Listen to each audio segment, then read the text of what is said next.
What's up, everybody? YL with Blockchain Academics. Hope you're having an amazing day, regardless of how the markets are reacting. This is very scary for a lot of people. They're not sure how to deal with this. A lot of people have not been, they haven't seen a financial crash or a short-term crash, whatever you want to call this, a black swan event. So I want to share with what a black swan is, or I had it up right here. Let me bring it here. What is a black swan? An event that appears random, is extremely difficult to predict, and usually occurs unexpectedly with a huge impact, sometimes referred to as HILF, high impact, low frequency event. So before I get into this is not financial advice. The reason I'm saying that is because I have people calling me, I have people texting me, and I'm bull Bitcoin. So I tell people to buy Bitcoin, and they get so shook up when these drops happen. And I want to show you some of these messages. Look at this. I don't know if you can see that. Yo, can call you. Oh, I got it right here. I shared it. If he sees this, he might kill me, but whatever. These are one of the private groups I'm in. Yo, can call you after. He's tried to call me 3 times. And I'm like, yo, can call you after the gym. He's like, bro, effing BTC, you said to hold. It's effed up. Trust my ass, he says. And he's like, F you, I'm mad. So don't take my advice as financial advice. You'll get mad like this guy did. But no, in all seriousness, the markets are, and nobody could have predicted this. I'll tell you straight up, yeah, I was wrong. I couldn't have predicted this. Whoever did, they didn't share it with me. And I'm happy. I'm smiling. My portfolio, you couldn't even imagine how my portfolio is performing or how much it's actually down right now. And I'm not beating myself up. This happens, and this is unexpected. And we're going to go into a lot of things: traditional markets, fear, looking at Bitcoin futures, alts, and everything. And we're going to kind of just take a look at it and with no bias, like we don't even own any Bitcoin. And taking a look at this drop, it's super bearish right now. I just need, okay. Yeah, taking a look at this drop, super bearish. Let's start with traditional markets. Let's start with S&P. Then we're going to move to the US 30. We're going to do gold. We're going to do oil as well. So this is extremely bearish. This is extremely bearish. Let's get the volume. Let me get this side of the way. Let me get that side of the way. So we have gaps here. This is like extremely bullish. We have a gap here as well. And you can see that on an up, like in a bull run or a bear, you're going to be trading gaps. So for example, this was a perfect gap to trade.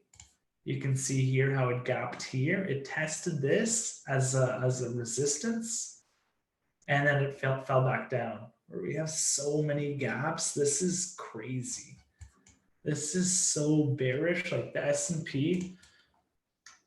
And with Trump's announcement yesterday, shutting down flights from 50 countries, it doesn't help. People are so fearful right now. We're going to go into this crypto fear factor 14 and traditional markets in the stock market 2, which is like one's the lowest, 1 to 100. Like, it doesn't get any lower. People are like going crazy. We're going to go into theories why Bitcoin may have dropped. But let's get back to the S&P. So Trump got in 2016, POTUS, or is 2016, 2016? Oh, so 2019, what am I doing? 2016, right here, let's say right here.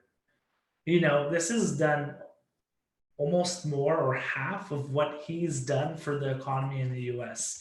If we look at the US 30, this is crazy. Look at this. Look at how many points this dropped. This doesn't happen in traditional markets. Like, this is literally a black swan, or the recession is here, and the government is doing everything they can to, try and stall this incoming recession. from loans, repo loans, $500 billion to cutting interest rates. They're literally doing everything to halting markets. They've halted the market, and Chicago market is eventually halted after Monday or starting on Monday. And the New York Stock Exchange is halted today as well, I believe. And it's like, if it was up 7% or 10%, would you halt it? No. And it's just like, as you can see, this is at an extreme fear, and the crypto is getting there as well. So it's an extreme fear. I'm not excited, but I wanted to see the number at 9 hours because this was before the drop. This is going to be at like, I'm assuming 5 or so. So this is the US 30. That was the S&P. Let's look at oil before we look at gold. And oil took the largest hit. Oil's taking hits, So as you can see here, from $61 to $26, over 50%. This is crazy. Over 60%. Let's look at the shorter time scale. Let's just look at the week. Yeah, from, when was coronavirus introduced? December or January? I'm not really sure. Honestly, I just kind of played it off. And now it's getting more serious. Am I afraid? I'm more afraid for, the fear people are creating and for the markets itself. For my personal health, I'm not too worried. And yeah, you can see this huge gap. Man, this will kill. This will hurt a lot of people. Look at how low oil is getting. Let us look into gold now. Remove all drawings. And gold as well. And this is where we come to safe havens. Is Bitcoin a safe haven? And even as gold is a safe haven, we're going to look. And when we crashed in 2008, oh, what crashed with Bitcoin? Or Bitcoin wasn't even out. What crashed? Gold did. Not only traditional markets, everything crashed. I don't think you can pull up a chart that was trending up, because when you have recessions, when you have these crashes, people are like extremely fearful, one, and two, they need the money. There are multiple reasons why they need money. There are multiple reasons why people are going to cash out, maybe to get into for a better price, maybe to diversify, maybe because they've lost money in other investments and now they need to maybe deleverage. There are thousands of reasons. And also this affects people like day-to-day, people living from check to check, and they can't afford, or people are not willing to afford, invest into, investments. That's just simple as that. Let's say you allocate $100, $200, $300, $400, $500 a month, a week, whatever it is. Let's just say you allocate $100 a month. Now the whole market's crashing. Wages are going down. People are losing their homes. People are losing their jobs. Are you going to buy gold or your favorite stock? Or are you going to put some food on the table? Are you going to save that and say, okay, the market's crashing? People are irrational. Emotions, people are, they're trading or doing things out of emotion. And that's not how you need to do it. So as you can see here, we crashed in 2008 as well, from $1,000 to 68.70, 687, my bad, somewhere like that, 685, about a 33% crash. And then after that, gold went on a bull run, going to its all-time high, 181%. This is pretty, I don't want to say parabolic, but this is pretty crazy for gold. You can see just a clear, literally a clear uptrend. And when that got broke, when the mean broke right here, and you can see it retested, you have the ABC retracement. You got retested here. This is literally perfect, perfect textbook entry right here on a lower high as well. Couldn't have got any better than that, but hindsight 2020. So let's get back. We saw gold, oil, and that's what I wanted to talk to you about. You see, same with recessions, same with pandemics. Like, do you think the person's going to think, hey, let me buy some Bitcoin right now? No, they're more focused on paying their mortgage, paying their bills, putting food on the table, not about Bitcoin. And Bitcoin, Bitcoin's still working. People are so disappointed with it today, and they're thinking like, oh, there was a transfer of wealth. Like the stock market money should have been transferred to the Bitcoin cryptocurrency market cap, but it doesn't work like that. Like one, we're in a pandemic. People are like so fearful. They think one, they're gonna die. Their family's gonna die. They can't travel. Like lockdown. One, they're fearful of losing their job because they're not able to go out and work or go out and see their friends. And you know do you think people want to buy Bitcoin now? No. They actually may have to sell Bitcoin to put 1 to 2 to 3 months of salary in their bank account so that they are kind of safe. They may have to sell Bitcoin so they can buy food for the next couple of months. They may have to sell Bitcoin to buy toilet paper because these people are crazy. So you just have to understand. You just have to, remove the bias. Just take a step back and realize, like, when we are crashing, Bitcoin, gold, silver, these investments aren't at the top of people's heads. Like they're fearful. They're not, they're playing out of their emotions, which is not the way to go. Doge is coming up for some reason. Okay, I think that was maybe just a mini pump, 31 sats. Somebody's blowing me up.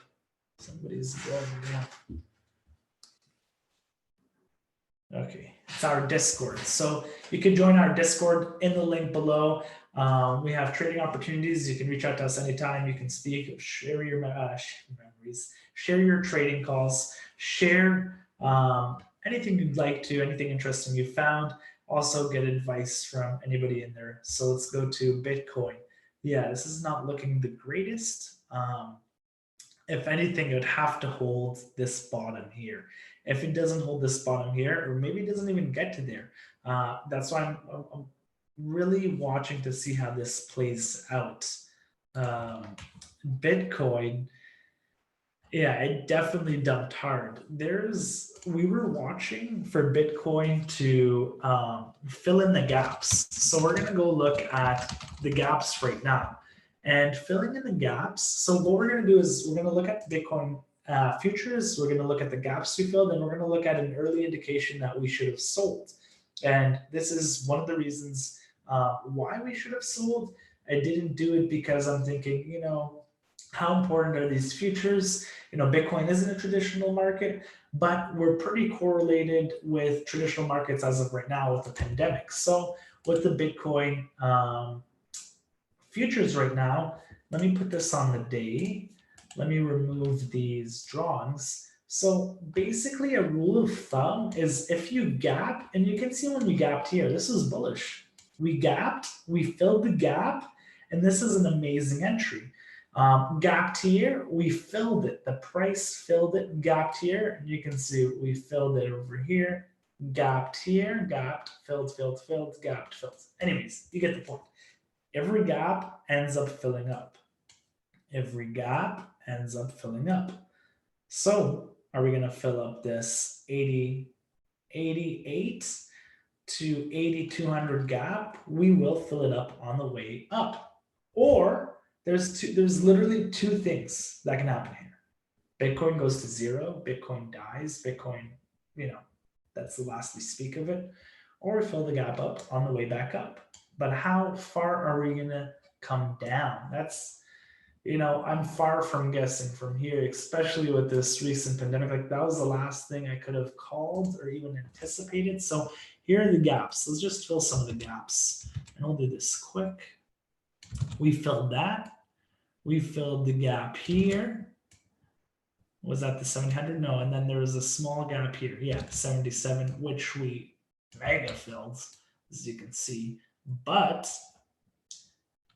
you see, so these are the gaps that I was looking to fill, and maybe so we were bouncing off these perfectly. This could have been a great time for us to come up. But when I saw this gap, I'm like, this is actually really bearish now. But this is like this is a Bitcoin CME futures. I'm not going to rely on this futures chart to kind of sell my portfolio or to go short here. And that's like, I need to kind of step out of my shoes and look at it at a bigger picture.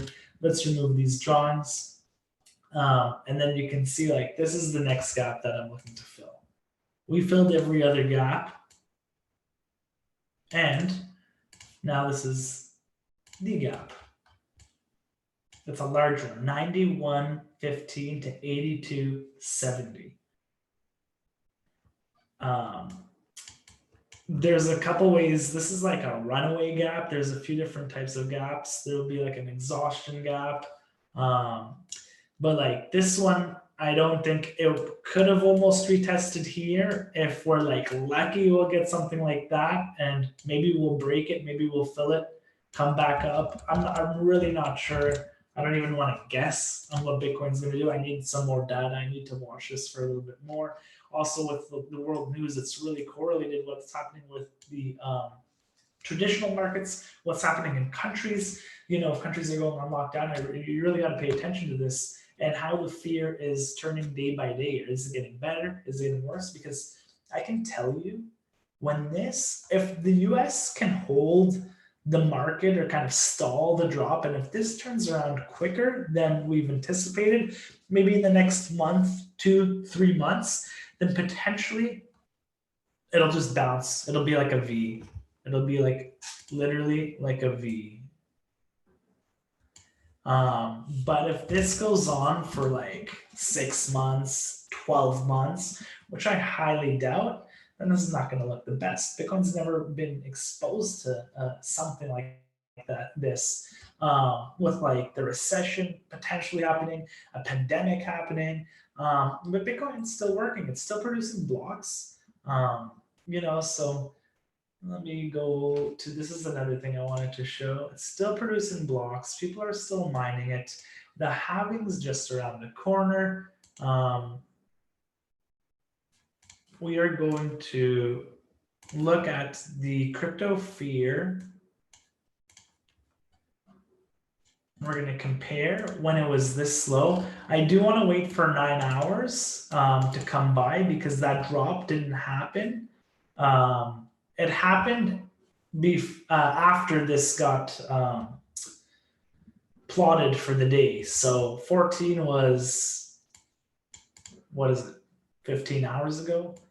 And the drop happened maybe 8 hours ago, let's say, 6-7 hours ago. So this, I'm expecting it to be under 10. That's going to be under 10. And let's look at some of the old points we've had. August 22, that was a 5. Let's look at, in February 6, 2018. So August 22 and February 6. February 6.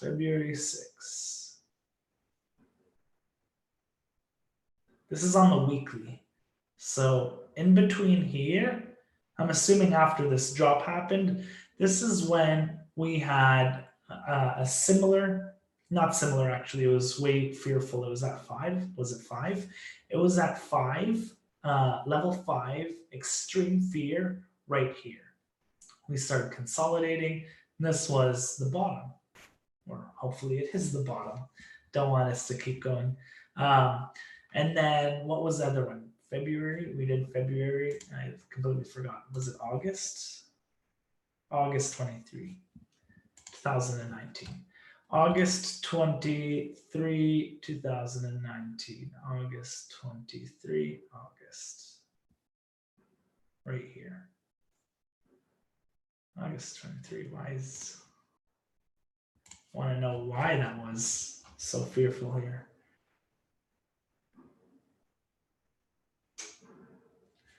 Let me just see. August 23. August 21. August 21. 22. What's happening right now? August 21. August, where am I? Just all over the place right now. Okay, about right here. And then we kept breaking down. It doesn't make sense to me. It would have got more fearful. People would have got more fearful and fearful. Yeah, that doesn't make sense to me. Here, that one, this makes sense. This was like the low. This was after the bear, huge bear downward movement that we had. These are the levels that I need Bitcoin to hold. I mean, as you can see, this whole move right here, this is like super important not to break down below. I'm not trying to panic. Usually you get the little bounce. You can take a look at RSI. I want to share the EMSR as well. It gave us the short signal at 84 and 87. Did really great. So I'm going to share that with you guys. But if we're going to look at areas of support, we're just below 1 right now. This would be 1. Let's go to the 2 weeks. The weekly, actually. Definitely 146. This is definitely areas of support right here, right here. There's a ton of support right here. This would not be good if we start coming into these levels, which I'm kind of expecting not to do so. I'll put it like this. I'm curious if any of these wicks. No. None of these wicks fit here. You think so? That's why I love line charts, because it just kind of deletes all the noise, and then you can see, not see, but have great entry spots. So no wicks down here. Okay. These are kind of these are like my strong areas of support. I mean, we're on one right now. This is very crucial. We're literally on one right now, as you can see. Gets bought up. Tons of buyers here. This area is super strong. Also, we're holding off the weekly moving average. If we do break down the weekly moving average, because we've broken down the day, 2 day, 3 day, 4 day. So if we break down the weekly moving average, which we did here, we broke down at 4,100, went down 3,100. You might consider selling, but it could be a sharp break above. It could be a fake out. So there are risks doing so. But this is what I want to see it hold now. The weekly, because you can see that it's been trending above it for a long time. It broke down here for a little bit, and then just kind of blew up from there, from 3 grand to 14 grand. So this is what I want to see it to hold. And then I'd be pretty happy if we can get a reversal here, but that's asking too much. I think that the markets are going to trend down for the next 1 to 3 months. And then me saying that, like, wouldn't it make sense to sell my Bitcoin? It's just, we're such an uncertain environment. I wouldn't want to do anything out of fear, out of like emotion, and then miss out on a big move, because just as big as this candle was on the downside, we can get one on the upside. And like, Bitcoin does very irrational things, you know, and it surprises me, like the moves that it does. And I wouldn't be surprised if we got up a strong up move, liquidated a ton of people on the upside, and we had almost a billion, I think a billion plus, only 700 million just on Bitfinex today. Bitmex, who uses Bitfinex? 700 million on Bitmex today. I'm on my Bitmex here. I actually didn't go into losing trade. The only thing is my portfolio that's down, but I'm not in a trade. I'm not in a loss. I'm not in a long. I've exited my stuff. And one of my theories is that the stock markets started crashing first. You know, Bitcoin, it was kind of following suit, but not as heavily as what happened today. So stock markets started crashing, and there's big whales. There are, market makers in Bitcoin that are in traditional markets. Obviously, the stock market has created the most millionaires to date, and it still does. So these large whales, these large institutional buyers, market makers, whatever you want to call them, they're seeing massive losses right now in traditional markets. They're over leveraged, and they're seeing massive largest. Nobody could have determined or predicted that this event was going to happen. Coronavirus was going to come and crash the markets. Literally nobody could have predicted that. And when you're over leveraged, you have and some of you guys know this, but you guys have the ability, or yeah, the ability, I could say, not the ability, but you can get liquidated, simple as that. If you're leveraged in a traditional market, in a crypto market, whatever market, you can get liquidated.